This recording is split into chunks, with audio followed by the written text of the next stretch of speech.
Hello kids. Today we are going to study a period of transition history, chapter number 1, and it's for ICSE class 8.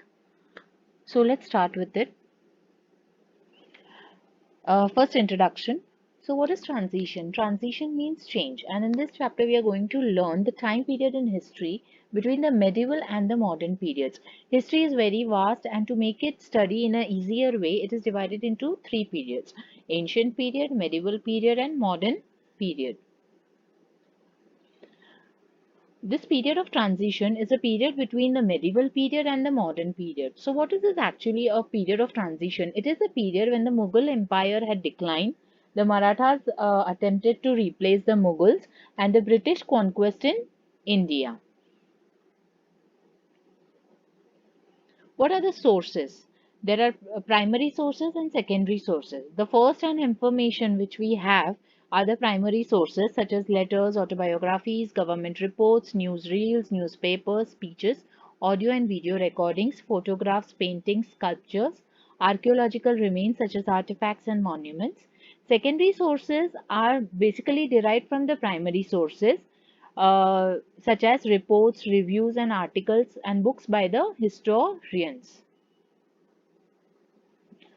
Then you have is Renaissance.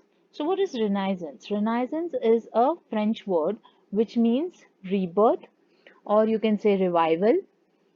It was a cultural movement that spanned roughly through the 14th century till the 17th century, and the movement began in Italy and spread to the rest of Europe. It was a rebirth of ancient mythological literature as well as cultural humankind after the long dark Middle Ages. It was the discovery of mankind himself, means people became more open minded during the period of Renaissance. The Renaissance thinkers were rationalists, that is, they needed the reason for everything. They asked people not to blindly accept whatever the church told them. They questioned the beliefs about the significant events and changes that took founded on blind faith and superstitions. People were asked to judge and accept things in the light of a reason. The people began to observe, experiment, and use their reasoning to arrive at conclusions. Humans became the center of study during the Renaissance. The Renaissance people were Michelangelo Buonarroti, Nicholas Copernicus, William Shakespeare, Isaac Newton, Niccolo Machiavelli, Leonardo da Vinci. These are a few people who brought Renaissance. Then you have is Reformation. What was Reformation? It was an important moment in the history of Europe, and the new spirit of inquiry opposed the practices of the Roman Catholic Church. This in the 16th century movement, people questioned the special position enjoyed by the Roman Catholic Church in the Christian world.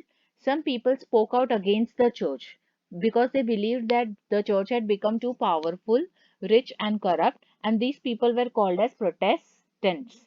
The Reformation attacked the practice of blind faith.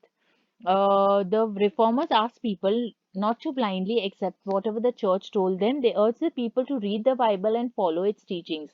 Why? Because in the earlier days, the Bible, the reading of Bible was confined only to the church and its authorities. Normal people or the local people had no access to the Bible. First of all, it was not in their native language, and they were not allowed also to read the Bible. So the reformers regarded the Bible and not the Pope as the supreme authority. Protest against the corrupt practices of the church officials was led by Martin Luther, a monk in Germany. And in Switzerland, Ulrich Zwingli and John Calvin popularized the Protestant movement. In England, the movement was led by Henry VIII.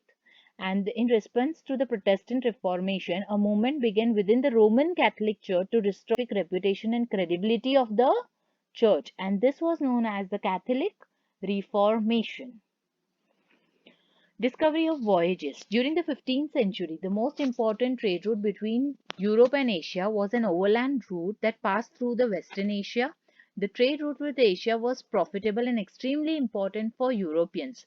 Why was it important for Europeans? The main reason was that the Europeans needed Asian spices as it had medicinal benefits, and they also needed spices to preserve the meat. Asian textile was also a very popular item of trade. Constantinople was conquered by the Ottoman Turks, and the overland route was no longer available as the Turks blocked the route to Asia. So, it was important for Europeans to find out a new trade route to Asia. The European rulers financed expeditions to discover the new trade routes to Asia. Invention of scientific instruments such as quadrant, mariner's compass, adjustable sails, invention of gunpowder helped to safeguard ships from sea pirates. Some explorers. Bartholomew Diaz in 1488 reached southernmost tip of Africa and named it Cape of Good Hope. Vasco da Gama followed the same route and reached India in 1498. Christopher Columbus set out to discover a sea route to Asia but discovered America instead.